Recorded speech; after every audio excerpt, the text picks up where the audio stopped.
थाना क्षेत्र के औड़िहार तिराहे पर तेज रफ्तार चारपहिया ने बेटी को खिचड़ी पहुंचाने जा रहे बाइक सवार वृद्ध सहित उसके अधेड़ ममेरे भाई को भीषण टक्कर मार दी, जिसमें दोनों गंभीर रूप से घायल हो गए। उपचार के लिए दोनों को फौरन जौहरगंज स्थित जेजे अस्पताल ले जाया गया, जहां हालत बेहद गंभीर होने पर अधेड़ को रेफर कर दिया गया। चंदौली के सकलडीहा स्थित टीकापुर निवासी 60 वर्षीय अमरनाथ चौरसिया पुत्र रामकिशुन की बेटी की शादी आजमगढ़ के लालगंज में हुई है। अमरनाथ अपने ममेरे भाई वाराणसी के रामनगर स्थित पंचवटी निवासी 45 वर्षीय मनोज चौरसिया पुत्र मिशुलाल के साथ बाइक से अपनी बेटी को खिचड़ी पहुंचाने जा रहे थे।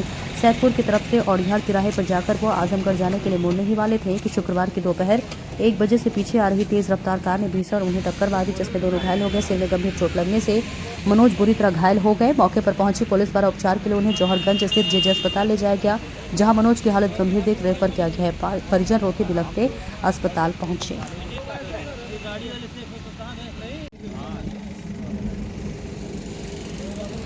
उधर से आ रही है, अब ये इधर से आ रही है।